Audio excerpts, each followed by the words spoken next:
was the day you decided to do a little sunbathing in southern Ontario, you picked the wrong one because it's been cool and windy all day, but for bicycle racing, conditions couldn't be better. Hi, everybody. I'm Jim Van Horne. Welcome to the inaugural running of the Labatt Blue Light Grand Prix. 75 of the top amateur and professional riders from around the world have gathered in this city for $25,000 in prize money, a 60-kilometer race, and it should be a great one because we've got a fast track. With more on today's race, here's Don Chevrier and world champion Gord Singleton.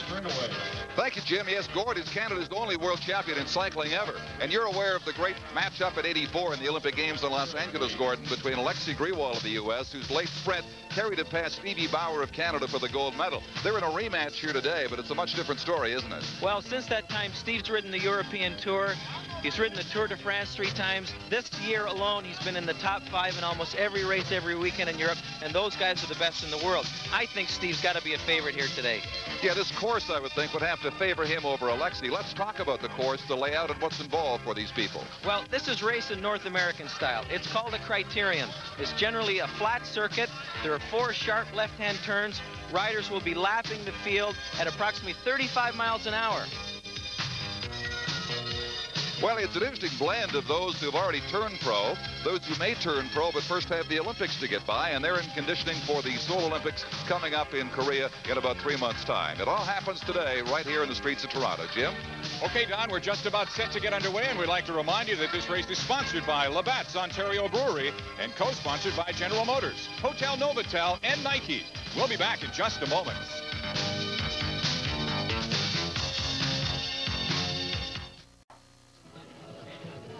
Welcome back to the Labatt Blue Light Grand Prix on the Esplanade in downtown Toronto. The race is just a few minutes away. I'm Jim Van Horne with the Honorable Judy Rolla. What the heck? An absolutely honorable lady from Sudbury, Ontario. Everybody from Sudbury is an honorable type person. Judy, you're involved with the Lung Association now. You've just had a celebrity race here to raise funds for lung transplants, and from the turnout here, it looks like everything is going extremely well. Oh, it's a super evening, and it really is an opportunity for people to appreciate the talents and skill of the Toronto Lung Transplant team. We have a world-class team here, and I think for Canadians, it's really a chance to see these living, breathing people, not just the recipients, but the people who actually perform these miracles. Certainly, you mentioned the word miracles, and I think that's key because the work that they're doing, the advances that they're making in the science and the medicine is just astronomical. Absolutely. They're at the cutting edge, and I think Canadians are sometimes not aware of how much talent and skill exists here in this country. You are now involved with the Pharmaceutical Association here in Canada. What exactly is your role? I'm the president of the Pharmaceutical Manufacturers Association, and of course, pharmaceuticals are a major partner in the whole transplantation team business, because without the immunosuppressants, this wouldn't be possible. So our companies are very much at the forefront, working with the research teams to make all of these miracles possible. Are you surprised with the turnout here tonight? Well, not really, because I think Canadians are really interested in cycling. I think it's really a growing sport in Canada. And B, I think Torontonians are especially proud of their transplant team. So between the two, they've managed to stir up a really big crowd. Well, you certainly have brought up a very big crowd, and the funds raised tonight are for a very worthy cause. Congratulations. Thank you very much. Pleasure. The Honorable Judy Rolla, the president of the Pharmaceuticals Association of Ontario and Canada, and the cyclists are now on course. They are starting to prepare for the race that is just a few minutes away, a 60-kilometer criterium here on the Esplanade in downtown Toronto. We'll be back with more from the Labatt's Blue Light Grand Prix and their ideal conditions. It is chilly in the city. It is cool. The temperature is dropping, but conditions for racing are perfect. Let's get more from Don Chevrier and Gord Singleton, gentlemen. All right, Jim, thank you very much. And Gordon, they're into their warm-ups now. How long will this go on before they're ready to start? Well, just a few more minutes, maybe 5 more, and then the announcer, Brian Drever here, will call them all to the start line. Let's have a look now. We, at the outset, very briefly looked at the layout for the course today, but let's try to follow around now. This is the start-finish line, the white line, where we are situated, and we're going to move you around the course and show you the kilometer they will travel 60 times to complete this competition. Start-finish here in the Esplanade in Toronto, which runs east-west. The CN Tower down at the far end of it, which you can't see right now, but you see the banner above the finish line here. They will start and finish, as I say, just directly in front of our location. It's a chance for the Olympians to get some competition in, although a couple of them have declined to compete in this event, saying it's a little bit too close to Olympic time.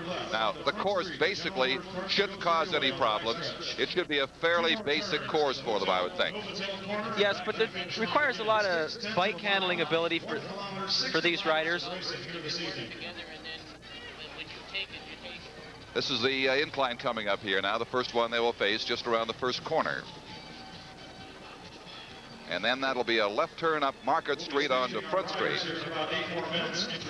And long front from east to west for a couple of blocks. Looks like they're going to get a little break going downhill slightly at this point, Gordon.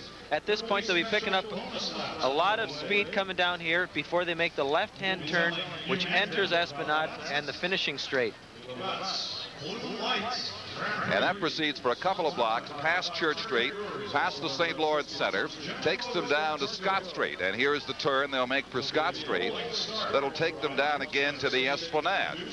And there'll be one more turn after this before they make the final sprint for home. It's a 1 kilometer course, as we say. They'll do it 60 times. And there's the final turn onto the Esplanade, again running west to east. The sun, which is still with us, is going to sink behind the buildings, and as this race gets underway, it's going to be appreciably cooler with this wind coming off Lake Ontario. But as you said, it shouldn't affect the performance of these racers. As the wind gets cooler, though, the riders are going to get hotter, and things are going to get hot out on the circuit. I guess the last thing you'd want is a hot, humid day for this sort of endeavor. It does sap a lot of energy, but a lot of these riders, and they get very very used to riding in the warm weather. That doesn't really seem to be a factor. Are there danger spots here? Are there tough turns that could maybe bring about some spills? I think a tough turn is right after the start-finish line, where they make a left-hander turn up Market Street. That's going to be tough. It's very narrow. Coming up here now as we see it. They're making that turn up that hill to the left, right? Yeah, very narrow, and the riders are going to bunch into that. The ones that get through the corner first are going to be going a little bit slower. Consequently, the ones coming up behind are going to have to brake, and it's going to require a lot of bike handling ability. Well, with 70 or 75, you're bound to have some congestion, certainly, and that, of course, is the place where it's bound to happen on a tight turn such as that. Certainly early in the race, there'll be some spacing, surely, as they go along for a few laps. Well, what you'll see is it'll be strung out in what they call the peloton. Riders will be riding in single file, drafting one another. This is because of the speed they'll be doing. We spoke earlier, they'll be doing 30, 35 miles an hour. They sit behind one another. The guy behind is saving 33% of his energy. Well, it looks like a short course. You travel 60 times around it. You've had a workout. It'll take an hour and a quarter, an hour and 20 minutes to complete, as the sun is behind the CN Tower now, and our race is about to begin. We'll have it for you from Toronto in just a moment.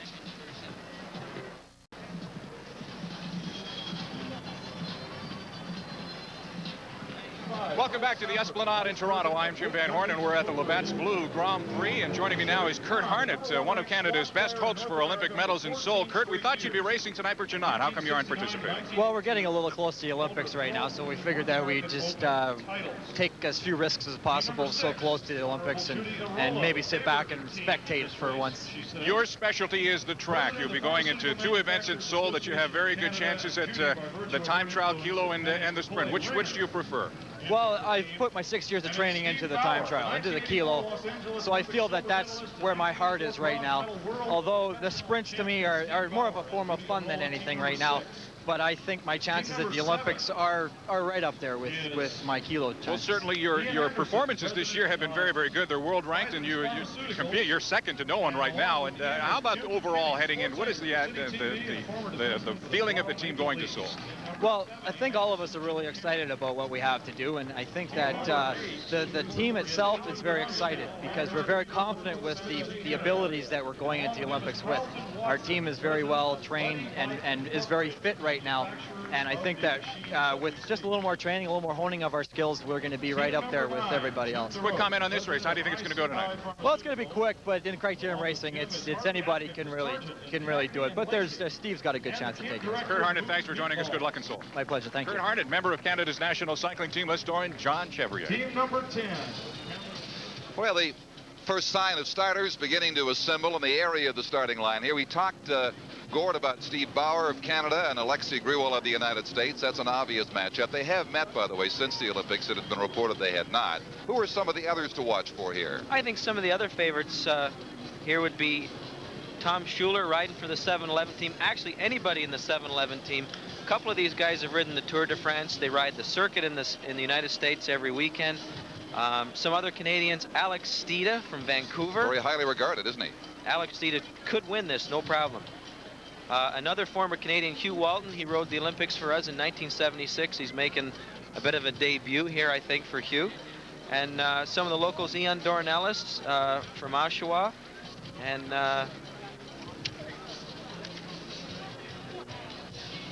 you got Scott Timmerman of Canada, who, of course, is an Olympic hopeful. Scott Timmermans from Toronto, and Danny Lefebvre from Niagara Falls. He won the Canadian Criterium Championship last weekend in Ottawa. Also, you've got a man who won a gold medal for Italy in the Olympic Games in Los Angeles in the 100-kilometer relay. 4 members competing. Marcello Bartolini will wear number 19 in this competition. But the numbers to watch off the top are 1 and 2, Steve Bauer of Canada, and number 2, Alexei Griwal of the United States. Andy Pollin from the United States, a Pan Am Games champion.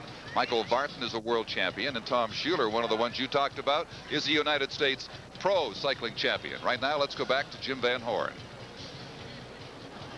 Brian Dreber is the official voice of the Labatt Blue Grand Prix. And Brian, you've been involved in cycling racing for many, many years, both as a competitor and as an announcer. That's right, about 15 years now, and it just gets better every day. What has been the improvements in cycling in North America in the recent years? Well, I think the popularity of the sport and the level of competition. I mean, 15 years ago when we were starting, we wouldn't have seen a crowd like we have here today. And we were racing literally for bozo buttons and free balloons, not $25,000 in prize money. Well, certainly $25,000 in any kind of an event is major prize money. This is a criterium. It's 60 kilometers long. You've got 75 racers. How do you stand up here and keep track of everybody that's on course? Well, fortunately, they all wear numbers, and we have a little list of them. That's a big help, believe me. But a lot of the riders, after a while, you get to be able to recognize them even from a distance just by how they look, how they sit on their bike, and the jerseys that they wear. Who do you consider one of the favorites? Steve Bauer's got to be a favorite. He's been racing primarily in Europe in very, very long races, so he's got the fitness that it takes. He has a history of being good in criteriums. That puts him in good stead here, even though he hasn't raced in them for a while, but he's going to have a lot of competition. Criteriums are very, very unpredictable. Anything can happen at any time. The corners are usually the most exciting places to be if you're an accident type of a person. Don't you think the amateurs, though, getting ready for Seoul, take a major chance in participating in this kind of race this close to the games? Well, not really. They can't be afraid of competition. The only thing that they can be afraid of is maybe a little bit of disappointment. Most of them are on a program that has them peaking for the Olympic trials, which are almost 2 months away. So if they don't do well here today, they have to hold their disappointment in check and just make sure that they look forward to the day when they must do well. Thanks for joining us, Brian. You bet. Let's go back to Don Chevrier. Well, you see the pace car there, the motorcycle escort, and a few yards in behind, the entrance here for the Labatt's Blue Light Grand Prix around the Market Square area of downtown Toronto. They're set to go 60 kilometers, 60 times around this 1 kilometer course. The prize money here is the straightforward part of it. There's some other bonus money for winning laps called Prix later on, but $6,000 goes to the winner, $4,000 second, $3,000 to third place, $20,000 in prize money in total, plus those Prix, which are actual sprints within a race. A race within a race, $5,000 more for a total of $25,000 online here today. And they are lined up now, approaching the point where they will be underway over this course that we have illustrated to you.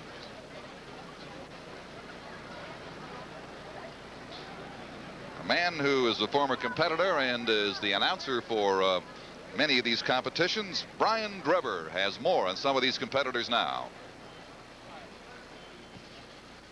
Okay, at this time, ladies and gentlemen, we would like to introduce to you a few of the riders, just a few, mind you, of the favorites in this race. Beginning with the rider wearing number 1 here tonight, and he is Canada's own favorite.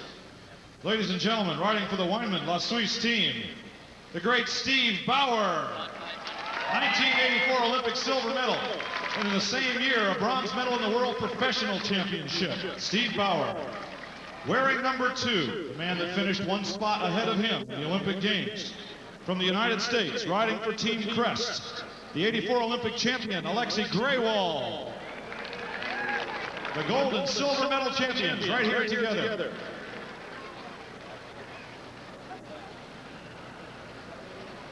Wearing number 3 and also riding for Team Crest, the leader of an American team that won a gold medal in the Pan American Games. One of the biggest guys in the bike race, Andy Paulin, Pan Am gold medal champion. Wearing number 10 and riding for the 7-Eleven racing team. He is the domestic team manager, rider, and coach. He is also the 1987 United States Professional National Champion, Tom Schuler. Wearing number 12 and riding in the red, white, and green of 7-Eleven. The first North American to wear the yellow jersey in the Tour de France in 1986. Many times a champion of Canada and a 1984 Olympian from Canada, Alex Stida. Wearing number 19 from Italy, a gold medal in the Olympic Games in 1984 in the 100-kilometer team time trial. Riding for the Pepsi Fanini team, Marcello Bartolini, Olympic champion. And his teammate on the Pepsi Fanini team, one of the top sprinters in North American racing. He has 2 wins in the last 2 weekends, and you can watch for him here tonight, Roberto Gaggioli. Wearing number 29, a man who has earned in his career dozens, if not hundreds, of Canadian titles, because I lost count a long time ago. In semi-retirement, if you will, after a great career, ladies and gentlemen, Hugh Walton, riding for Pearl Izumi. Wearing number 36 and riding for the Decor Steeling team, a man who has been on 2 Olympic teams for Canada and 2 Olympic teams for Guyana before that. Welcome, please, Ian Dornelis. And finally, number 46, the 1987 Canada Cup champion, riding for Toronto, Italia, Mark Berger. Oh, one more, I forgot. From Switzerland, a great Swiss professional, another fast rider who finished well here tonight. Watch for this man, Hans Lederman from Switzerland. And from Ireland, riding for the Wheaties twin team, the Leprechaun, Alan McCormick. And ladies and gentlemen, the rest of our field for the Labatt Blue Lights Grand Prix for 1988. A great field of riders here tonight. The instructions, gentlemen, as I'd like to introduce to you, standing in front of the field is Mr. Maurice Jeffries, who is the chief commissaire for tonight's event. He has asked me to give you your instructions. They are brief. The first lap of the race will be a neutral lap behind the pace car and the police motorcycles. You are instructed not to pass the car or the motorcycles. You will get a gun after you complete one circuit here at the starting line. The race is 60 laps. There are 10 places for prize money totaling $20,000. Lap riders about to be lapped or considered out of contention by the commissaires will be pulled from the race. There will be no straggling lap riders left in the race. The free lap rule is in effect for mechanical failure, mishap, or legitimate difficulty as defined in the rules. The pit area is directly ahead of you on the outside of the first corner. The free lap rule expires at 8 laps to go. No more free lap after 8 laps to go. If a breakaway catches the field and laps the field will sprint with the leaders. The bell will sound for the leaders, and any riders in that same group with the leaders will sprint at the same time. There is no feeding, no hand-ups, water, or anything of any kind during the course of the race. Are there any? It is one free lap, one to a customer, gentlemen. Any questions? Okay. If not, our pace car will roll out along with the police motorcycles. A neutral rolling start. Let's give them a nice send-off, ladies and gentlemen. Former and future Olympians. The field is full of champions here tonight. Who will be the champion of the Labatt Blue Light Grand Prix? Sponsored by General Motors, Parts to Go, by Hotel Novotel, by Nike Canada, by Lowe's Limited, by TL Magazine, by CKFM. We'll be back in a moment to start. Grand Prix. 60 laps of racing coming up. There will be a number of special bonus laps in the course of the evening as well. from a number of our sponsors, cash bonuses that go to the winner of special laps during the race. Various times, held in sound here at the finish line. First rider to win that lap will be the winner of special cash prize. We have cash prizes from General Motors, TL Magazine, Oaks, from Labatt, the Notice Hotel. So they make that final turn, heading for the starting line. This neutral lap coming to an end now as they'll jockey for position. Much like the Indy 500, that pace car is going to speed away with the motorcycles. Accelerate and leave it to the cyclists. And here they go.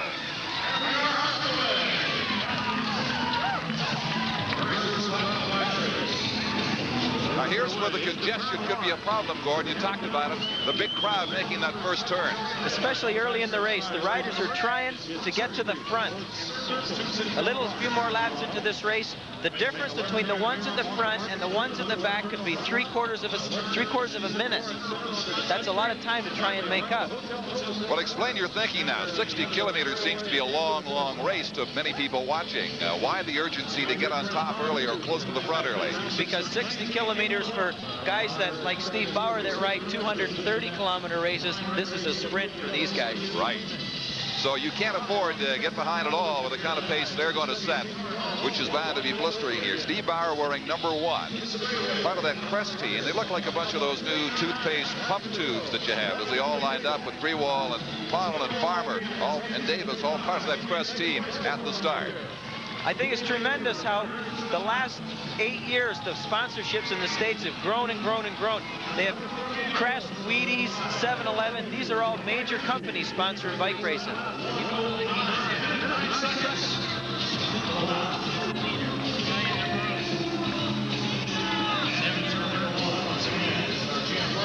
Marcello Bartolini looked to be in the lead there as they just went past the Italian who won the gold medal, along with Errol Hughes, number 75, right there with him off the early pace. That is Hughes in the maroon top that you see. It's not the rider in the lead that's important, especially this early in the race. It's the guys who are sitting back in about 8th or 10th place. They're the ones that are conserving their energy, waiting to see what's going to happen, waiting to see who's going to make a move and try and maybe split the field up. And look at this crowd coming down this incline. Making the turn along the Esplanade again. This will be the completion of their second lap. The second out of 60. That's Tom Schuler on the front right now, the U.S. professional champion. Nobody seems to be doing anything right now, though. They're just sitting there watching one another. Maybe they're warming up a little bit.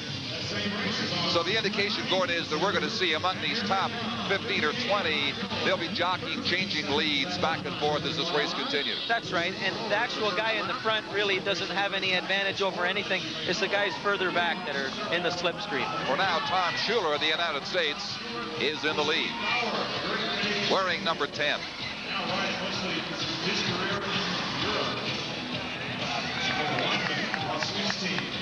But it's fascinating how they jockey for position. They spread up, they lay back, they come on again, constantly changing the lead as the third lap now is nearing completion. 35 miles an hour would be about an average for the pace being set, you felt, Gordon. And they're only doing about 30 right now. They've got a lot of power left to go before they get up to that. But what we can see here, we can see the riders turning left into the finishing straight here. But watch how long it takes before the last riders come around the corner, even now, and they're not going fast yet. You saw them get a chance to coast ever so briefly before turning it on again and pumping down this stretch. Attention riders, $300. So $300 goes on the line now. One of these Primes we talked about. That'll be for the winner of this lap. That's incentive within a race for these competitors. And there's $5,000 in prize money in the Primes. And now we're going to see somebody make a move, because for $300, sure, somebody's going to have a sprint. It's worth it.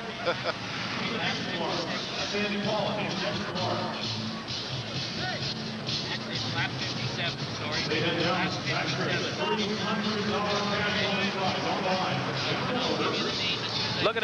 Look at them bunching up. Now they're spreading out across the road. It's for $300.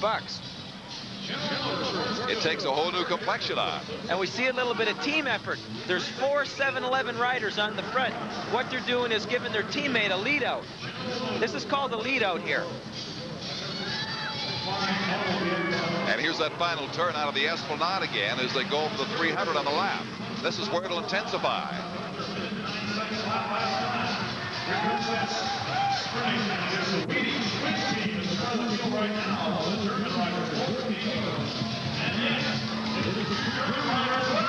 Ooh, tight finish there, but number 7 got across. Volker Deal, winner of $300 on that Prix on that sprint.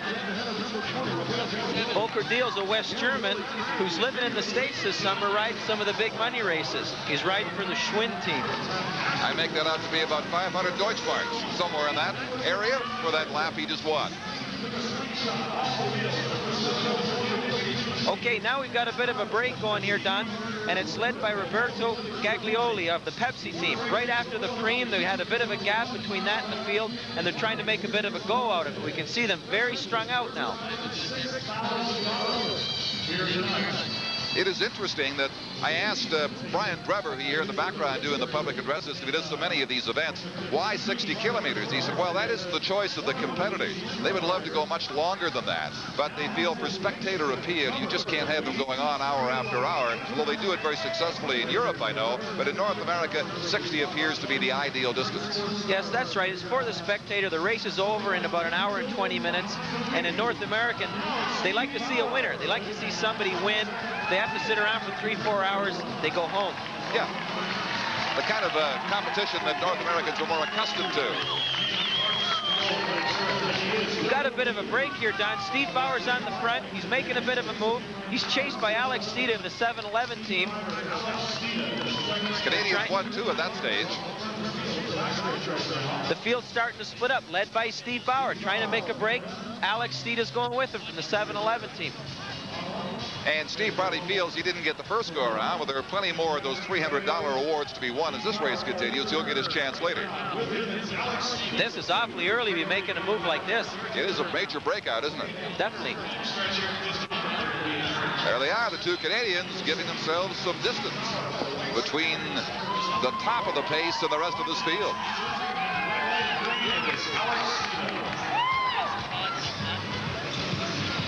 Steve Bauer and number 12, Alex Steeda of Vancouver, showing the way as the gap widens.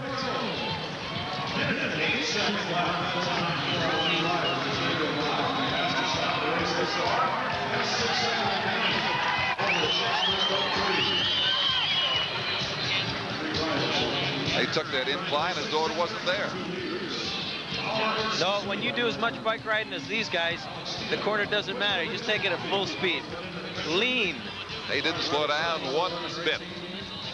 They've definitely opened up the gap, but as you know, you can see here, Steve Bauer's the only one on the front working. Alex Steeda is sitting on his wheel, saving his energy. Maybe Alex Steeda doesn't want to break away. They both look back, and perhaps even they can't believe the distance they have opened up at the top of the field. Here they go. Alex Steeda's gone on the front to take his turn, breaking the wind for Steve Bauer. What the riders will do, they'll take turns, they'll conserve each other's energy. One guy gets a rest on the back while the other guy does the work on the front. Well, as you say, it is awfully early for this to be happening, but so far so good for the 2 Canadians, who not only have taken the lead, breaking out on top with a wide margin, but they are increasing it as these laps continue now. They have gone 7 laps at this stage, scheduled for 60 to complete the Labatt's Blue Light Grand Prix around the streets of the market area of downtown Toronto. And our coverage continues in just a moment. Stay with us.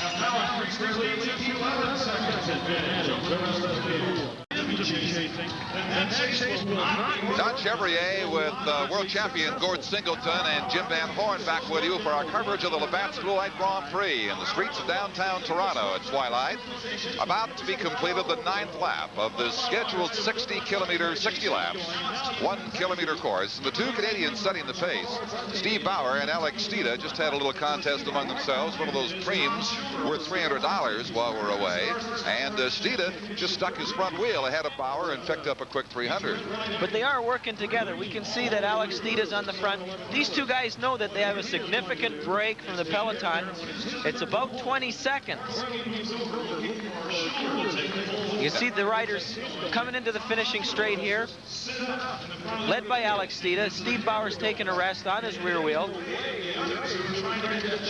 Well, some of the terminology in the sport that you have referred to, primes I have referred to, obviously cycling very popular in Europe, certainly in France, but the derivatives from the French language are obvious. That's for sure. Prime meaning a prize at the end of a lap. And of course, one of the most famous competitions in the entire world is the Tour de France. I guess that is the Super Bowl, the World Series for everybody in this sport. That has got to be one of the ultimate things to win. Steve's ridden it 3 times. Alex Stida being the first North American ever to hold the yellow jersey, which is significant for the leader of the race. He won it very early on in the Tour de France in 1986. I just felt in my heart such glory for the kid when I saw him do that, because only a cyclist would know what that's all about. That's at the end of the day, right? They hand out the yellow jacket. At the end of the day, he was presented with the overall leader's jersey. He only had it for 1 day, but the fact that he had it, it's just unbelievable. It's like the green jacket of the Masters, symbolic in kind, I'm sure. And with cycling being such a young sport by North American standards, the fact that North American Steve Bauer, Alex Stida, even the American Greg LeMond, who won the Tour de France in 1986, these guys are coming on. Cycling in North America is really improving, and it's improving because of races like the Labatt's Grand Prix, major sponsorships from Labatt's. We've got 7-Eleven, Crest, Schwinn. These are big companies all sponsoring, and bike racing is exciting. It's colorful, and I'm glad to see that we got about 50,000 people here coming out to watch. Tremendous crowds in these streets, yes, and they're watching 2 Canadians dominate right now. You mentioned LeMond, what he did in the Tour de France, and North Americans have certainly made great strides in cycling. You're an example of that, being a world champion, but I guess what happened to the Tour de France with Greg LeMond is like probably years ago taking somebody out of darkest Africa and having them become the scoring champion on the National Hockey League. I mean, it simply wasn't our game, was it? That's right. It definitely, and that's what they've done. And now what is going to happen, I think you're going to see happen in the next 5 years, cycling is going to become more North American than Europe, and I think the Europeans are going to lose a little bit of the hold on it. And we're going to have our own style of racing like we have here, which is the criteriums. And maybe take some of that spotlight away from Europe after all these many years. Well, right now the spotlight belongs to the 2 Canadians, Steve Bauer and Alex Stida. 1-2 side by side, trying to widen their lead over the rest of the field. They were only about 4 or 5 laps in when they established this gap, and they have held it comfortably. And Stida just a length ahead of Bauer right now. No sign of Alexei Grewal of the United States, certainly among the leaders. That was the matchup we had looked for, but perhaps it wasn't too realistic. Well, I know Stida's been riding very well in the criteriums this year. We know that Steve Bauer is right on top of his game because of the positions that he's finished in the races in Europe this year. The speed that these 2 guys are going, I wouldn't be surprised unless the group makes a big move and starts to chase. These 2 guys are going to lap the field. Well, they are to the field where the 2 motorcycles are to the field, basically set apart, as if they were not included. And there's a tremendous pack in behind them. But at the top, where it counts, the 2 Canadians continue to roll merrily along at twilight in Toronto. Conditions actually quite pleasant now. While the sun has gone behind the buildings, dropping the temperature a few degrees, the wind has subsided, which was a problem earlier. Generally, a comfortable June evening, although nothing to write home about in terms of temperature.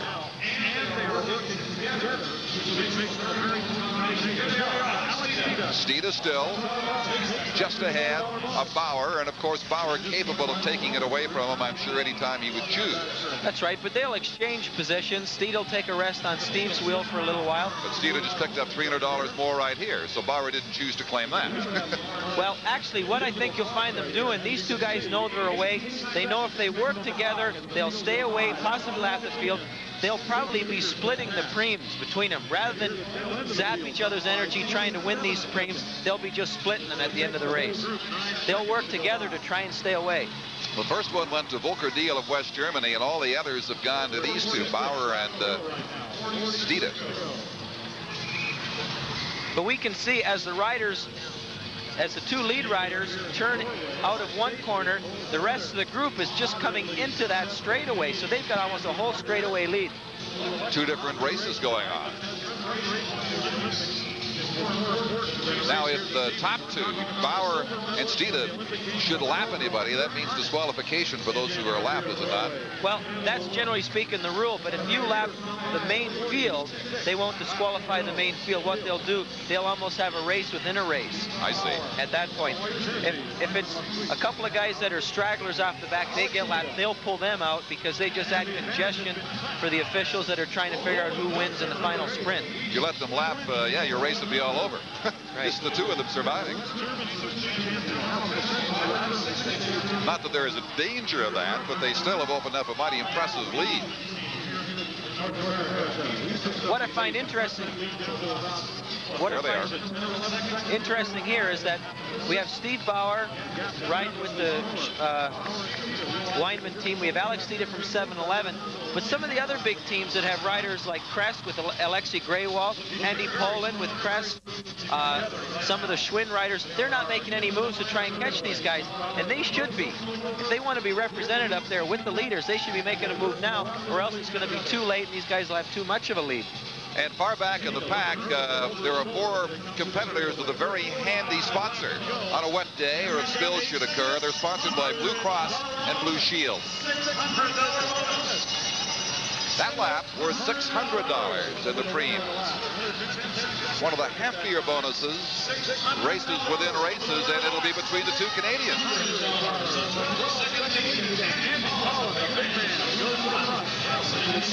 As the overall contest is strictly between Bauer and Steeda. Steeda on top at the moment.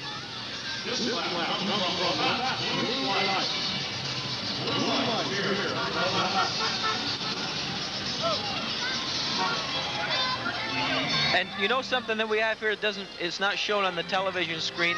These guys look like they're going pretty hard and they're riding around, but we can hear that they're doing laps in about 1 minute and 10 seconds. That's 1 kilometer for every minute and 10 seconds. That's about 55 kilometers an hour. That's over 30 miles an hour, and these guys are doing it on their own. Yeah, they sure are.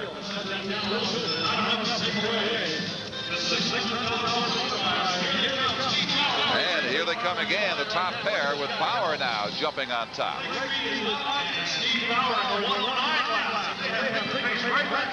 So that'll bank him a quick $600. You share they're sharing these preems between the 2 of them. Steeda picked up 300 twice, and now Bauer in 1 lap picks up 6, so they each have $600. Well, that's called teamwork. I know these guys aren't riding for the same team, but right now they are riding for the same team. They make their own little team right out there so that they can stay away, and they're trying to lap the field now. That's the big thing. Lap the field, and they'll have the race sewed up. Gordon, you were surprised when they broke out early, but is it typical to have 2 in any sort of competition who do take the lead and pull this far away from the field? This early in the race is unusual in a field of this caliber. I mean, there's guys here that have won the Olympic Games, won the U.S. Championships and Pan Am Games. I'm surprised that they're sitting back in the field letting all this happen.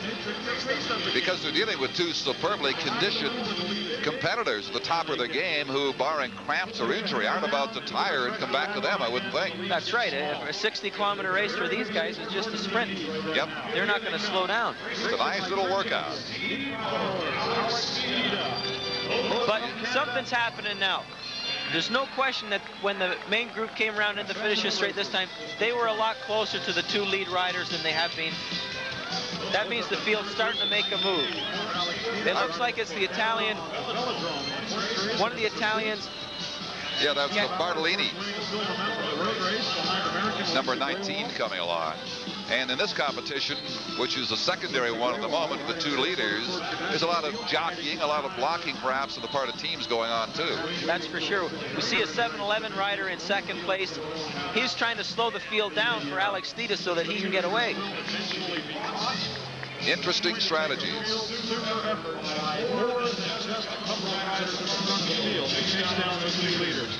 Of course, the Tour de France is famous for teamwork, lack of teamwork, certainly famous for strategy and tactics to make a victory possible. Well, there's no way an individual rider could win the Tour de France on his own.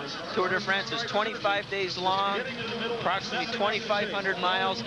They have the lead rider or the captain. He has a team of about 10 guys that do nothing every day but help him.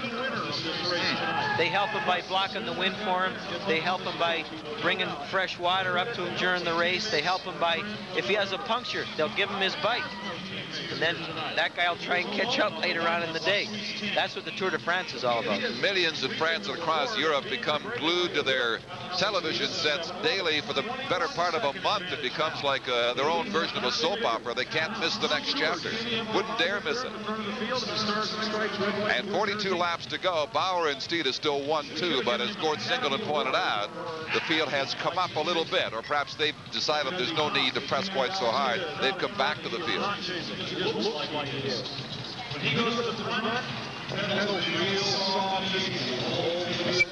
In terms of time, the top two are 21 seconds ahead of the rest of the pack. Still a considerable margin.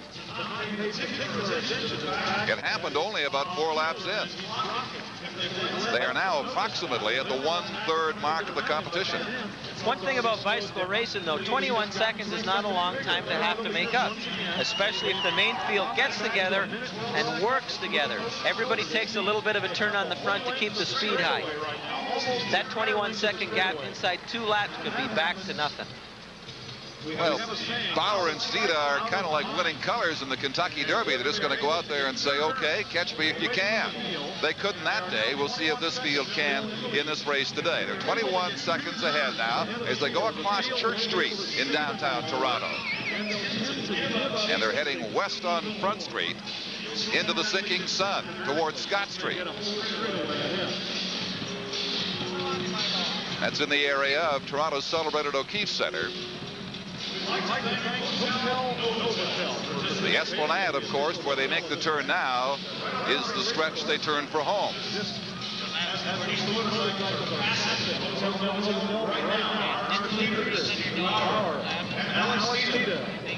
And nothing new to report. Bauer and Steed still dominate as they complete the 20th lap, 1/3 of the way through.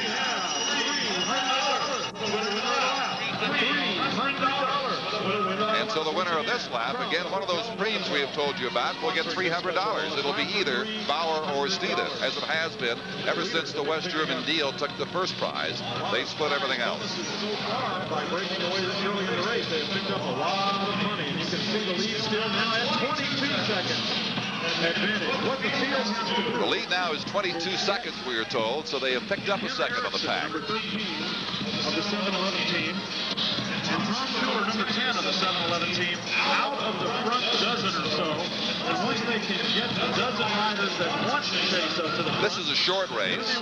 Maybe I shouldn't ask a keen competitor this, but in a longer race, is there ever a boredom factor that comes in, especially when you're repeating the same circuit in close proximity? That's what they found. And by North American standards, there's been a bit of a boredom for the spectators. In Europe, the people are more educated to the sport. They can appreciate it if the guy's going out there and slogging away for 3 or 4 hours, so they can control the interest that way. Generally speaking, in North America, a 1 hour, hour and a half race has been about the limit that they can take. That's why these races are much faster over here. The riders are going for a shorter distance generally, so they go a lot faster. But what about the actual racers? Are they getting maybe tired of the same scenery over and over in a short course like this? Well, especially for the riders, the top 20 here tonight, they're all getting paid for it. They're professionals. That's their job. Whether they're tired or not, that's what they do. And they keep in mind that big jackpot at the end of this rainbow, which will take them 60 laps, a kilometer apiece to complete. And of course, all the little sprint races, the Prix were $300 or $600 in between, which will certainly heighten your interest financially as well. But Bauer and his partner from Vancouver, Steed, continue to lead, and we'll be back right after this brief pause.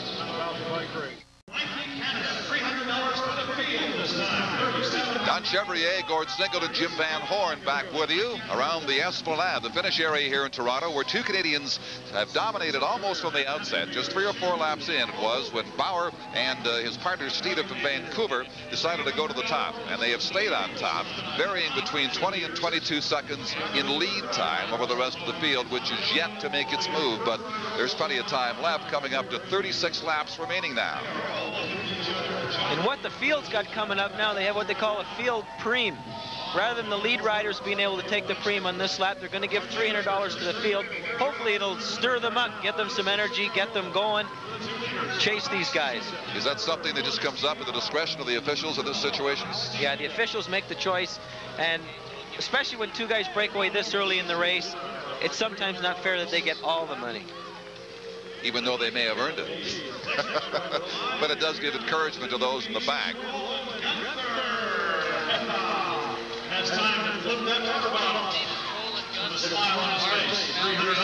So Roland Gunther, right now in the back of the pack, at least ahead of the others trailing the leaders, has won the $300 preem right there.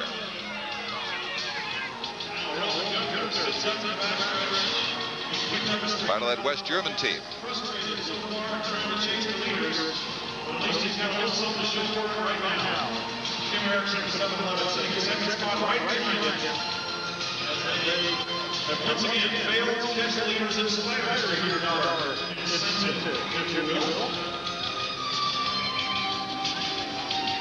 They say it's lonely at the top. There they are, keeping each other company. It's lonely, but these 2 guys look real smooth and real strong. Every time round, not one of them seems to be faltering. They're just plodding away, keep hammering at the front. Now, Steve, as you mentioned, won the yellow jersey as a leader in the famed Tour de France. 27 years old, and Bauer from Fenwick, Ontario, a silver medalist in somewhat heartbreaking fashion in the '84 Olympic Games in Los Angeles. But the man who beat him, Alexei Griwal, has not been a factor here today at all. He's somewhere back in that pack. Actually, since the Olympics in '84, Alexei's never really showed any form that he had for the Olympic Games road race. That says something for Steve Bauer, that, you know, he had the form. He was unfortunate on one day, and he came on to further his career, and he's done well numerous times since. Griwal, I call him a flash in the pan. Well, it's like that one day that Mary Decker would just as soon forget, getting swept up by Zola Budd going down in her race. People in this sport, you'll agree, you're very close to it, Gord, tell me that 9 times out of 10 or 49 out of 50 on a final sprint situation like it was in LA, Bauer would be the winner. But that day, whether it was proper gearing or what, Alexei Griwal prevailed. That's right, and maybe he was spurred on by the American crowd, who knows? But people only remember the guy who won. That's right. He has had his moment in the sun. So many Americans did in the Los Angeles Olympiad. Well, Seoul is just 3 months away, and you're looking at some very tough competitors who will be there. Of course, those who've turned pro will not. It isn't quite that open yet in terms of cycling in the Olympics. No, cycling is not open for the Olympic Games, and that's funny because that's about the only race there is that's not open anymore. The only other thing that is closed and is closed to professionals is the Tour de France, although there's some talk there that they're going to allow a Russian team to ride the Tour de France. It really strikes me as being unusual when you consider Carl Lewis and Ben Johnson and, you know, openly accepting all sorts of prize money. Professionals allowed in track and field, that cycling doesn't have that same courtesy or benefit. Well, some of the amateurs are making a living at it. For sure, it's the professionals that are making the real money. We don't often hear what kind of money these guys make, but I know that Steve Bauer's in the 6-figure bracket, and he's doing very, very well for himself. Greg LeMond makes $1 million a year racing on a bicycle. We hear a lot about North American sports and George Bell, and these guys sign the big contracts. They're the fat cats, I think. These guys really work for their money. Well, these guys don't necessarily have a bad season after they get their big money either. They come back and have to work just as hard for more. Well, in cycling, you're not paid for what you can do. You're paid for what you do. No guarantees. That's right. And some of the guys, if they win the Tour de France, they make some money on endorsements and that's fine. But if they're not producing every week, then they're not going to make their money, because they make most of their money here on prize money. That's a system maybe you should have the commissioner of baseball consider. Another field preem for $600 being contested now, excluding, of course, the 2 leaders, Bauer and Steeda.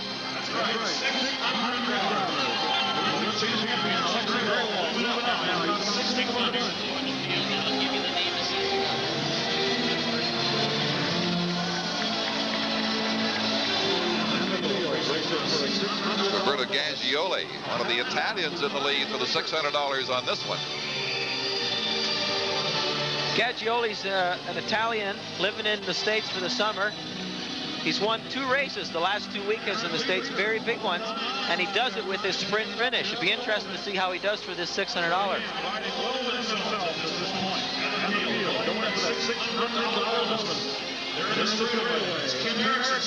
So they have their own race now. Never mind the top 2. This is for some money right here.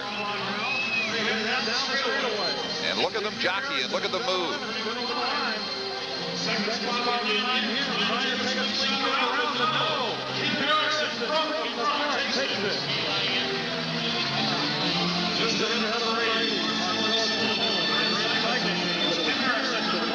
So Kim Erickson got up there to grab the $600 that time. Number 13, lucky for him.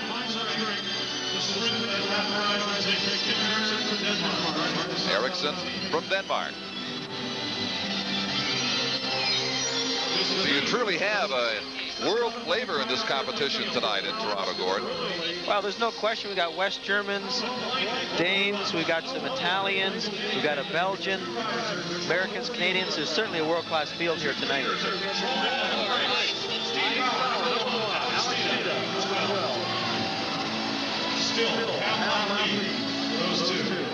As they're coming up to the halfway point of the race, and the pattern continues. It'll change from time to time between Bauer and Steeda. They'll take turns with the lead, but nobody close to them. Either man capable of just making a final spurt if they had to and winning it right now. But they have just gone halfway through this 60-kilometer race as they cross Church Street.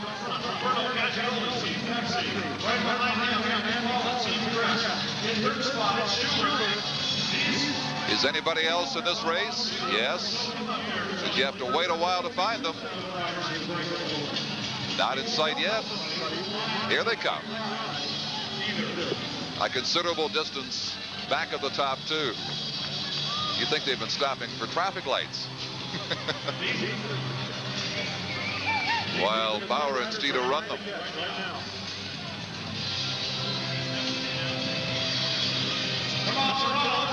And this is now the halfway mark as they reach the 30-lap point with Bauer slightly ahead.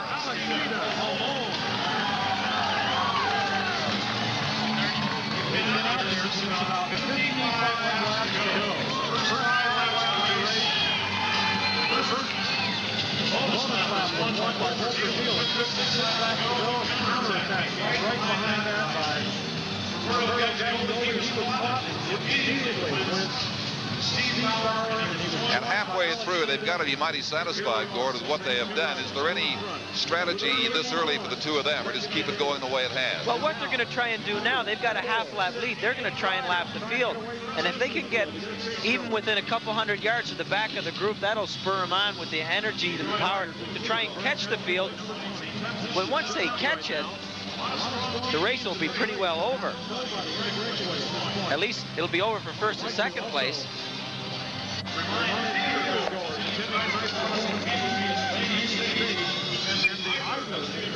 Their average lap now for the leaders, 109.110, somewhere in that area.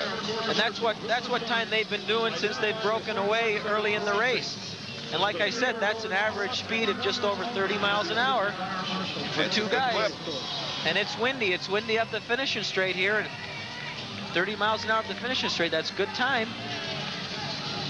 Yeah, they will get the wind with them, but for the most part of this course, it's going to be an obstacle for them. And yet, these 2 are simply breezing along as though it were not there. Steve Bauer from Fenwick, Ontario, Alex Steeda have got their own East-West Canadian battle going here, totally disregarding the rest of this fine international field here. Just past the halfway mark of the Labatt's Blue Light Grand Prix in Toronto. Our coverage will continue in just a moment. Man has connections, I'm telling you. Never rains on these races. Never. Welcome back to the Labatt Blue Light Grand Prix. We're into the second half of this race. Steve Bauer and Alex Steeda continuing to dominate the field as they have throughout the course of the event. Joining us now is the national track coach of the cycling team, Des Dickey. You have a vested interest in this race, Des. You have a number of cyclists here. Yeah, I got 3 riders from our national team is racing. They're racing in club colors, but they're still my riders, and I'm here to make sure that everything goes right for them. Who are they and how are they doing? Johnny Vignanucci, Todd McNaught, and there's Carl Sundquist is riding, and they're doing quite well. Des, the race started tonight under cool conditions. It was sunny, but it has cooled off even more, and the wind, as the riders come by us heading east, they're heading right into a strong headwind. Is this having any effect on them at all? No, this has no effect at all on the riders. I think they're enjoying it because the race is very fast.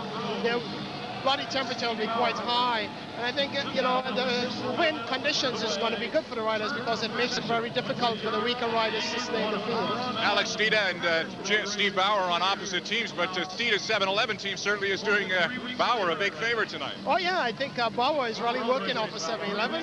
Bauer is a very intelligent rider, and he knows that with Alex means that they're going to be blocking for Alex, so there he is, taking advantage of the situation. One quick comment, how's your preparations going for the Olympics? Very good. We expect our team to finish in the top 8, and we're very excited about that.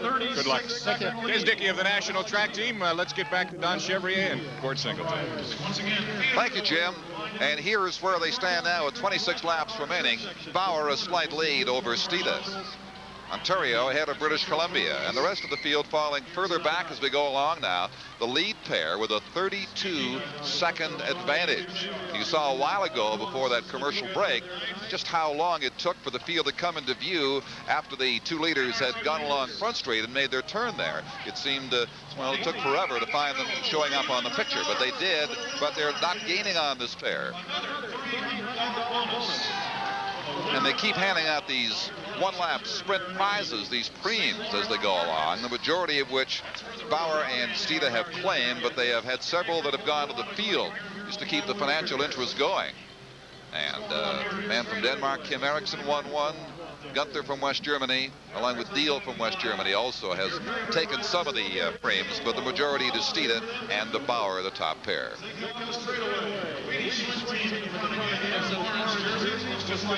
Well, you begin to wonder, with 25 laps to go, Gord Singleton, if a challenge is going to come to these 2.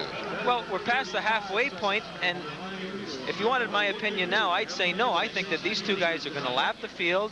They're going to sprint by themselves for first and second, and we'll see who wins. I just don't know why the field hasn't chased. That's the key. There's just not the lead group, the lead 2 riders are just not represented by enough of the powerful teams that are sitting back in the group letting it happen. Yeah, there is considerable talent back there in the field, no question. It isn't, though, that these 2 are the only 2 class riders in this entry field. There are many good ones back there.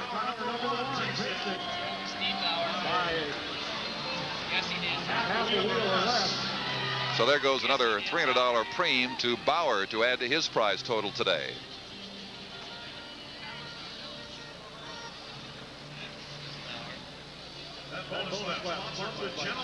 So that is $1,200 for Steve to this point in extra bonus money. The $6,000 prize, though, still to be contested for now strictly between himself and Alex. $4,000 goes to second, and somebody back there will make a move for third, although we have no idea who that's going to be at this stage. That's worth $3,000.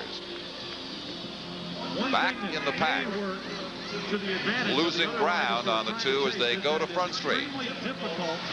This crowd consistently strong all the way around this 1 kilometer course. People finishing up work for the day, and before they go home for dinner, they're stopping to watch the world-class cyclists in action around the Esplanade market area in Toronto. And you know, when I first started racing and we'd have a race like this, we'd have it out in the boondocks in the country somewhere, and you'd have about 10 people, and they were all parents of the riders. We didn't have anything like this with big, large crowds. If you could convince your mom and dad to come. That's right. Yeah, it's all changed, hasn't it? Well, the Bats have done an excellent job, along with General Motors, Nike, the Novotel Hotel, of promoting this race today and cooperating in its reality, and it has certainly become an instant success and one that is going to build as years go on. But the competition aspect is strictly for two men right now. But let's not forget considerable prize money for this field here, who took the last lap in 1:10. Quite so well. We see them now in third spot and in about 10th or 11th spot in the field. And they have stayed near the front. Eventually, they may start getting tired. They may start drifting back a little 22 laps will remain when they complete the next one. Enough riders at the front, not impeded by the 7-11 guys, to be able to get that chase going. But right now, with Steve and Alex have now completed 38 laps. Alex, they don't care. They're doing their thing out here right now, and it's going to take a field full of supermen to catch him at this point. And every lap that goes What are the odds of anything mechanical going wrong at this stage? Well, they do have a rule, especially for a race that's on such a short circuit as this. It's called a free lap rule. And if a rider has a puncture or a mechanical problem, providing it's not within the last 5 laps of the race, he's allowed 1 free lap. And if it's the last 5, Then he's he's gone. got to make up the ground himself. But on a circuit where it's so short like this, it'd be impossible for the rider to make up the time. Yes. And that's what they do. It's just fair to the riders.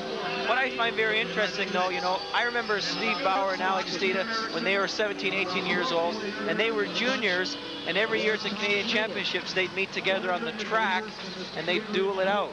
And they'd duel it out in the road races and one thing and another. And I was able to watch them mature and get older and go to the World Championships and go to the Olympics. And now they're like 2 of the top guys in Canada. Well, there are many fine young Canadians competing. I don't want to make you sound or feel a little old, but you go back to the 1976 Olympics in Montreal a dozen years ago, and back then and prior to that, cycling was not a big sport in this country. As you said, if you can get 10 or 20 people out to watch it, was a bonus. How did you choose this sport over more popular sports like hockey, for example? Well, I was somewhat of a hockey player, a baseball player, but what happened when I was about 16, 17 years old, I just wasn't big enough to play hockey. And I took a hand at bike racing just as a lark. And within 3 weeks, I was Canadian junior champion. So maybe there was some type of talent there. And I pursued that. And then the next year, I went to the Olympics in Montreal. I just wonder, knowing what kind of an athlete he is, if somebody had told Wayne Gretzky at that age, you're not big enough for hockey, what kind of a cyclist he would have become? Never know. He probably would have been a world champion.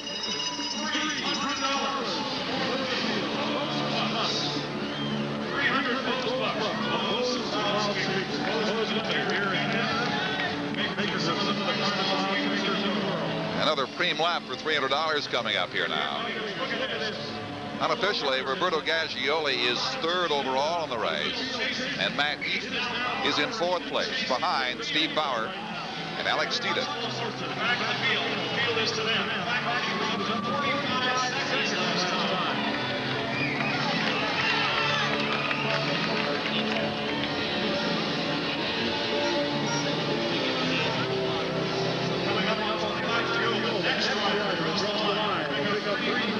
When Bauer and Stida reach the finish line next, they will be 2/3 of the way through this competition. They will have just 20 laps out of 60 remaining.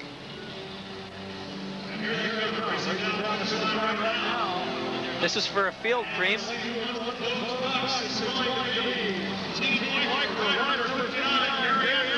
Gary Anderson.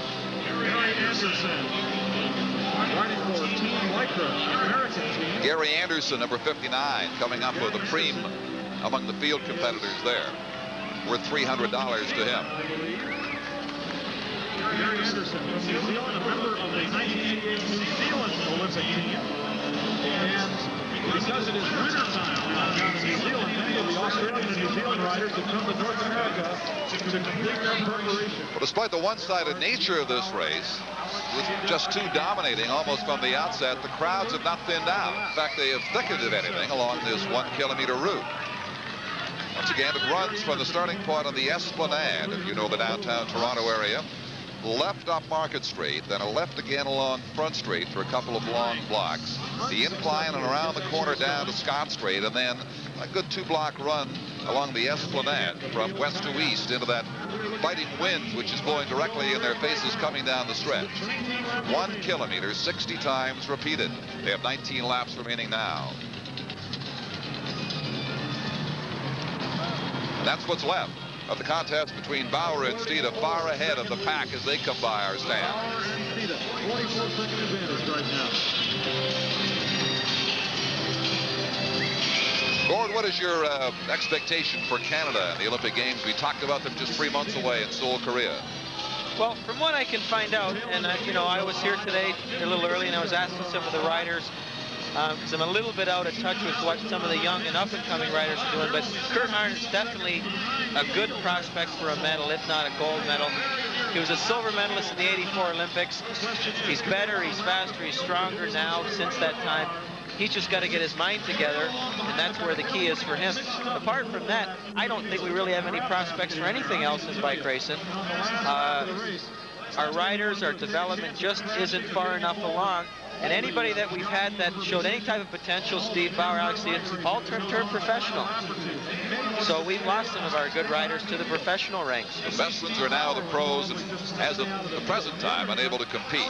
The leaders, and among them, of course, Bauer and Steed are the two leaders who are those fine pros now, are coming up to the back of the rest of the field now. So that inevitable lapping of the field will commence very shortly.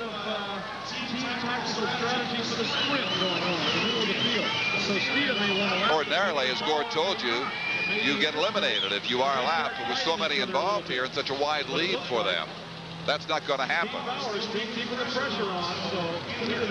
Boy, does Steve ever look strong here. He can see the field, he can taste the wind. He's so smooth and really pounding the pedals. Bauer with a slight lead. And indeed, he's gaining ground rapidly, along with Alex on the rest of them. That's what we said in the intro. It's the Bauer power.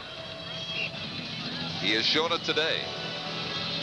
And the Steeda stamina right there with him. Steeda stamina. Alex is hanging on, and he knows if Steve can power his way through, they'll eventually, both of them will lap the field.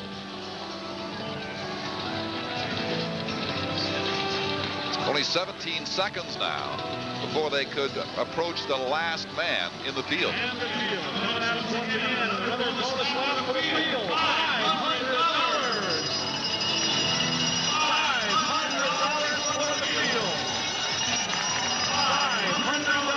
Here is the field frame now worth $500 being contested. There's the breakdown of the prize money and the final outcome.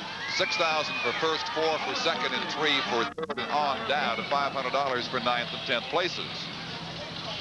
So there's still another contest that we'll be watching carefully, and that's a considerable amount of money, $3,000 for third place. Once you get in behind these two and you look at this kind of competition, that'll be a furious bid for that prize money.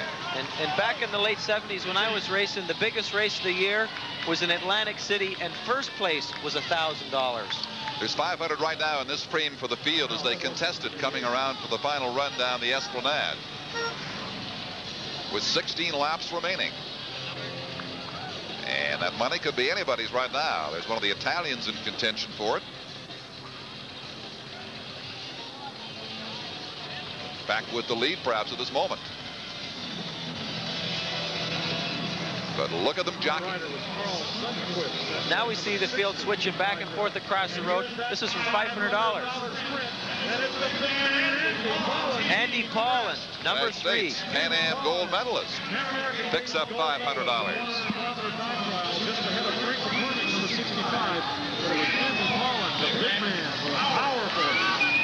Straight line sprint. And it's his first pickup of prize money today. Just 3 preems left, worth $300 each. Here comes our 2 leaders. Let's give these guys. And at least one of those will again be declared open to the field only, I would imagine. They slowed down dramatically to 1:13 lap that time. 1 whole second. Oh, they must be getting tired.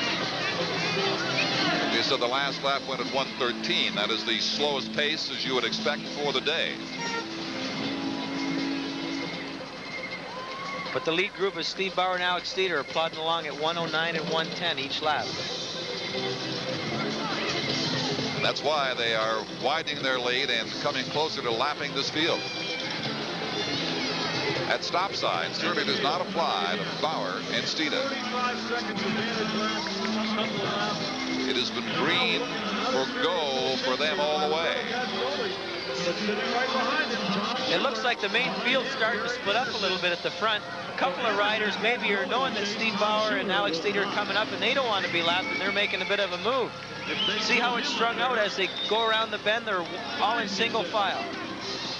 I can't help thinking, watching this, it could be a preview in a way if Toronto gets the 1996 Olympic Games and some road racing right here in the heart of the city downtown. This has proved to be a very appealing course for the spectators who've come out from work to enjoy some world-class competition. And our coverage of it will continue in just a moment of the Labatt Blue Light Grand Prix. We're coming up to the completion of 48 laps of the Labatt Blue Light Grand Prix. Bicycle race, streets of downtown Toronto, 60 kilometers in total. Steve Bauer and Alex Dieter of Canada, 1-2 as they have been since about lap 4. Coming close now to catching up with the tail end of this field, which has to settle for third place, fourth, and on down the line, barring disaster for these two. And back now, there's an incentive for the field, a preem lap with $300 at stake for them here as they go for it. You'll see them jockey and start to make their moves. 500-pound trophy. That is the biggest trophy I've ever seen in my life.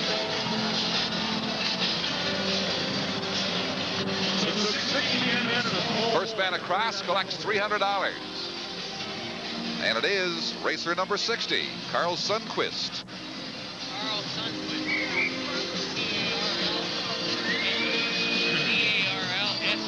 $300 to Carl.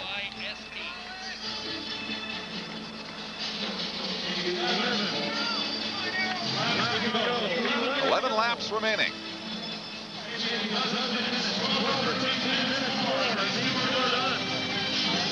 The top two are by through their 49th lap.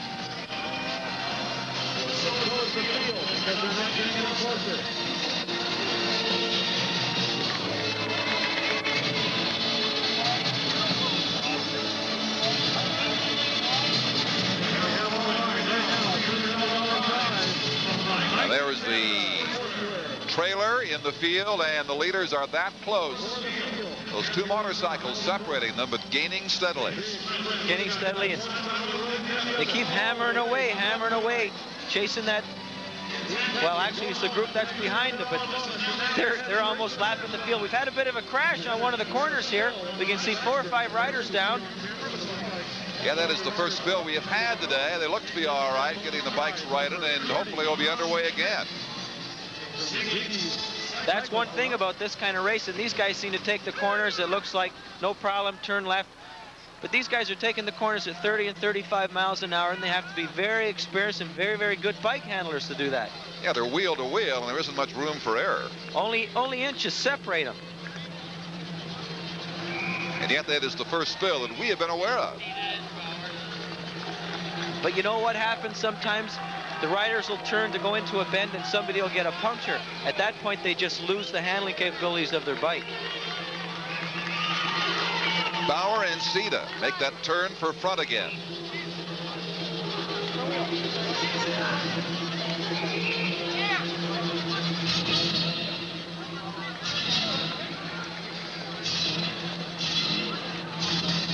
And their bikes in disrepair on that spill are going to force some people out of this competition. But what we spoke about, all these guys will be allowed 1 free lap. If they are able to continue with the equipment. And there is one man on his way. But nothing but smooth sailing for Bauer and Dieter. 10 laps to go. That's another one of the advantages of being out front in a small group. There's less chance of accident, less chance of somebody touching wheels and crashing. And that's why usually the strong riders try and stay at the front in a criterion. This is shaping up as one whale of a finishing sprint between these two to decide it. Well, you know, I wouldn't know how to call this one to say who's going to win it, because I know both of them are about the same capabilities when it comes down to the sprint. It's going to be the guy who wants it the most. They've been wheel to wheel, shoulder to shoulder, almost from the outset. And it continues into the closing laps. Now 9 remaining when they come around and cross the line again. Any talking between the two of them? Oh, definitely. They'll be communicating and seeing how each other feels. Maybe they've definitely decided to split the preems. There's no question about that. Like I said, they're from different sponsors, but right now when they're out in front, they're their own team.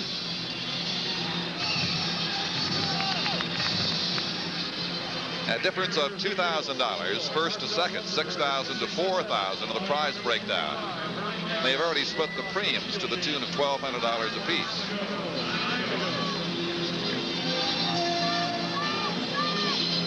Actually, Bauer has the lion's share, as it turns out, of those. Because many of the later premiums just went to the field. And while Steeda was behind, he never got a chance to catch up. But he can still take the big one, $6,000. But Bauer just a length ahead of him now as he makes that turn again. Heading up for Front Street. 8 laps remain in the Labatt Blue Light Grand Prix. Well, unless somebody here gets a flat or crashes, I think that these two guys definitely have the race sewn up. But which one? Which one will prevail? As you say, too close to call. Bauer power and that Steeda stamina. And the finishing straight here is about 300 meters long, and that's definitely long enough for any one of them to get the right position, whatever position they want for the finishing sprint. The road's wide, clean. That definitely won't be a factor. It's going to be the guy who's the strongest at the moment. But Bauer, is he not considered to be a superior sprinter? No, not by European standards. No, he's better than average, but he's not the best. There are a few guys like Sean Kelly and Eric van der Aert from Holland. These guys are real sprinters, and I'll tell you, at the end of a race like this, in a group, these guys are animals. They really go for it, huh? Boy, anything goes, and that's why they win. They're called ruthless. Well, they will have been out there today for an hour and 15, an hour and 20. There's a preem going to Bauer again. That's $1,500 for him now in total prize money. 7 laps to go. I was talking to Alex Steeda a little bit before the race, and he's not sure if he's going to be riding the Tour de France this year or not. The 7-11 team is definitely not finalized as to who will be riding, but he did say he certainly hopes that he gets a chance to. And like we mentioned earlier, he was the first North American ever to wear the coveted yellow jersey as leader of the Tour de France. He'd like to go back and try it on another time, I'm sure.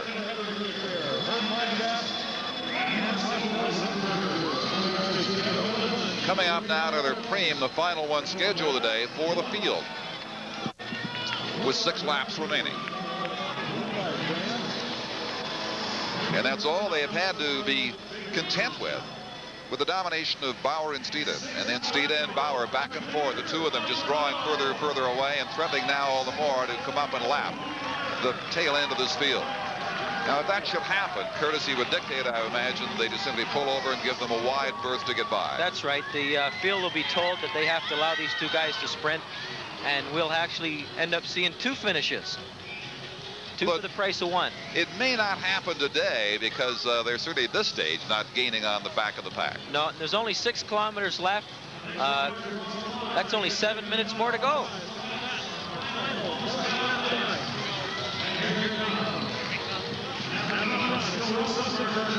$300 on the line here for the man who crosses first on this lap. And it wasn't even close. Number 61 getting there, Brent Atkins. Or was it 67?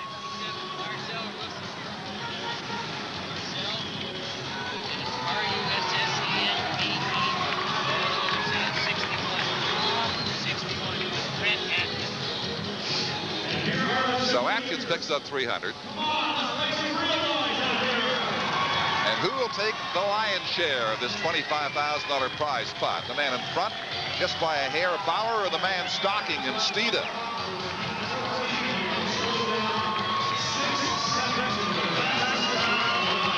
Here is the breakdown on the distribution of prizes here in this Labatt Blue Light Grand Prix. $6,000 to the winner. That'll be Bauer or Steeda, barring total disaster. 4,000 for the loser of that contest at the top of the pack.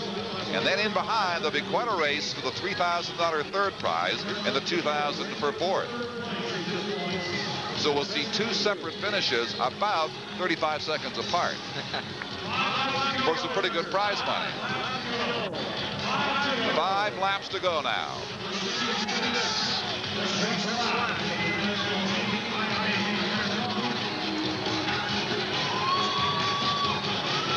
You never know how a sporting event is going to go. It didn't figure that two men would dominate so early and so consistently, but that is what has happened today for Steve Bauer and Alex Steeda. Almost unnoticed, they took it upon themselves to pull away from the others and stayed there.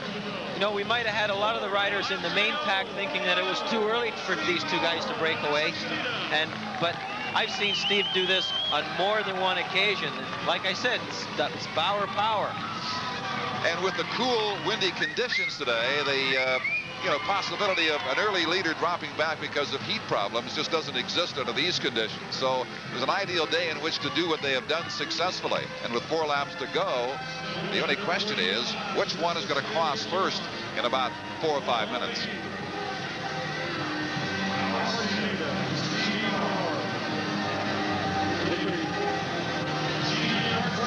The temperature dropping noticeably now with that wind kicking up again off Lake Ontario. Alex Steeda now goes to the top. It feels like a north wind, too. Northeast one. It's a very cold wind. June feeling more like January. But the competition between these two as hot as can be. It is not really significant, I wouldn't think, that Steeda has taken the lead after Bauer has led for probably 10 or 12 laps, even by the fairest of margins. Bauer is still right there. 3 laps to go. And Bauer on top again, just that quickly. Yep, they've been taking turns and working together the whole time. They've worked together very, very steadily. That's how they stayed away.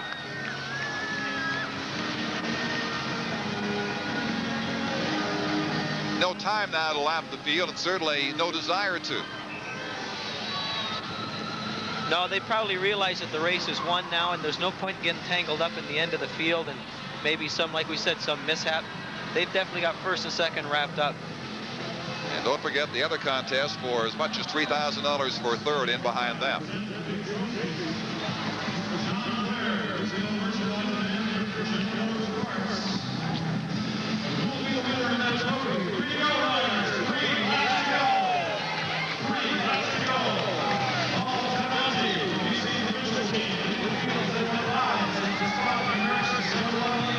Prize money will go down as far as 10th place.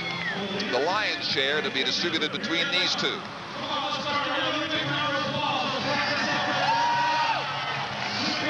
As they approach the finish line, they have 2 laps remaining.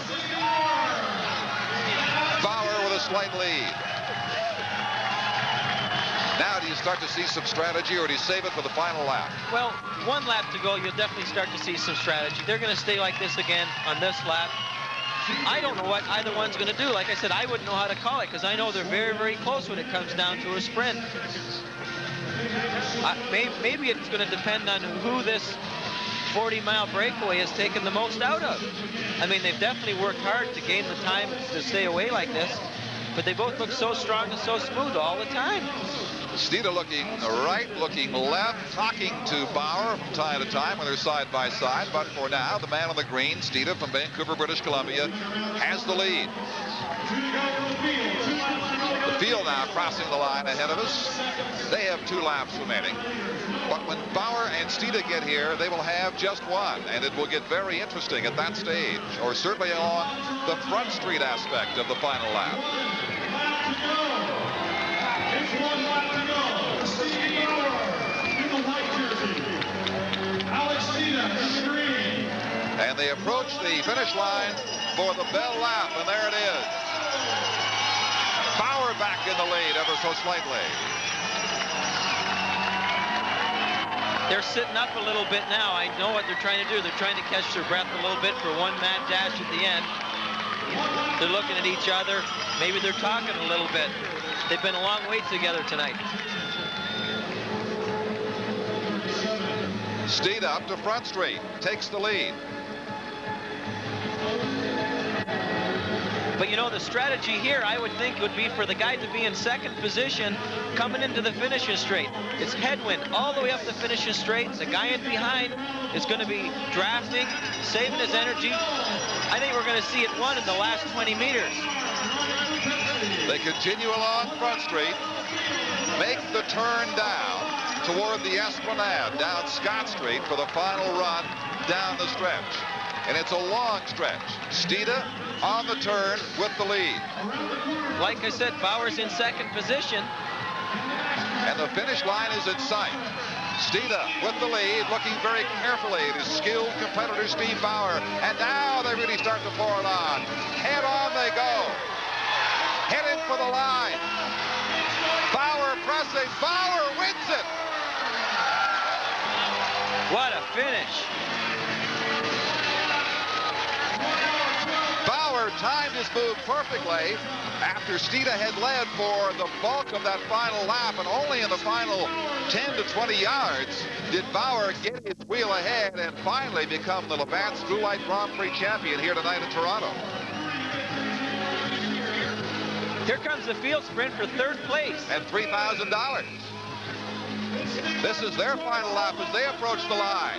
A race within a race.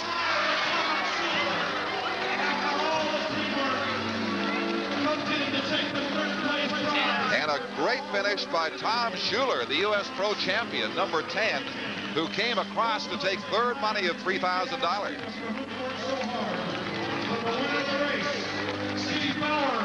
But Bauer nips his countryman Steeda and the American coming in third, Tom Schuler. And here was a great finish again on the right. Bauer turning it on when he had to.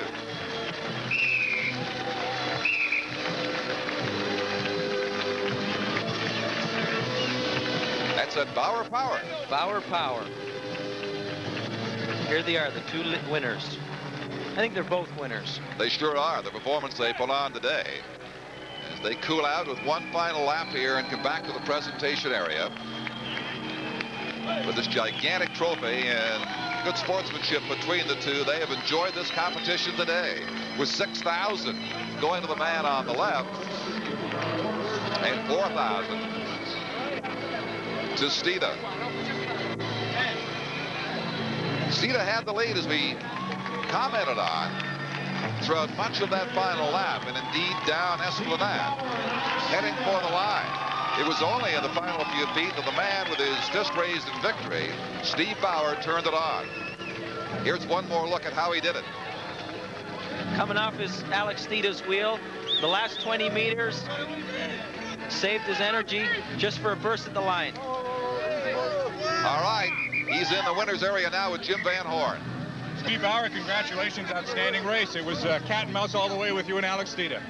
Well, I thought, like I said earlier, that I thought the best way to do the race was to be aggressive right from the beginning, you know, and just work to the finish. After we got a good lead, we just kept a good pace, and that's the way the race went. You don't have any of your teammates here with you. It seemed that you took advantage of the 7-11 strategy to slow the rest of the field down. Well, you know, I thought being away with Alex was the best strategy because he had a couple of teammates behind controlling the race, you know. So it's up to me and Alex to do the race, and that's the way it worked best for me. Alex, it seems that the finish at the end was the most exciting portion of the race. It was close right down to the wire. Yeah, well, we just agreed to work together as far as to stay away from the field and sprint it out at the end, and that was a fair sprint. Steve was just a stronger rider today. Maybe next week or at the race I'll get him. Well, it seemed that you were cooperating with each other throughout to set a good pace, and you maintained the pace throughout. Well, that was the idea. We wanted to get away from the field and then worry about the sprint later, and that's what we did, and it worked out for Steve. And like I said, next time I'll get him. Okay, Alex, congratulations on a strong race. Steve Bauer now putting on the winner's jersey as Just keep me warm. Actually, it's not the winner's jersey yet. He's just getting warm. You're getting ready now for the Tour de France coming up. Steve, how do you feel heading into the biggest race of the season?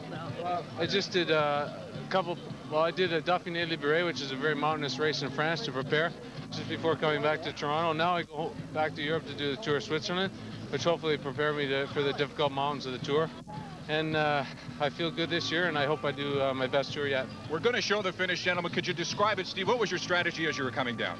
Well, it's very windy, you know. The wind was swirling around a lot of different parts of the course, and for the first half of the finishing straight was much of a headwind, you know. So I thought if I stayed behind Alex and came by the finish, it was the best way to do the sprint. But I didn't get him by very much. He held me out for a long time. In a situation like that, Alex, do you prefer to be first or second? Well, it's hard to say. I guess the best place is to be in the behind, but I just felt like leading it out. I felt strong today, and as it turned out, I just wasn't able to hold on long enough. But it depends. Like I say, it just depends. Congratulations, fellas. Great race today. We're very, very proud of you. Gentlemen, take it away. All right, Jim, and two competitors, two good friends, obviously, and this is the kind of sport I think that would really lend itself to some very close friendships that would endure over the years. We'll talk about that perhaps we get a chance a little later, but for now, the winners are reveling in the glory in the aftermath of a great finish, with Bauer beating Steve Schuler third. More from the Labatt Esplanade Grand Prix in just a moment. Before the press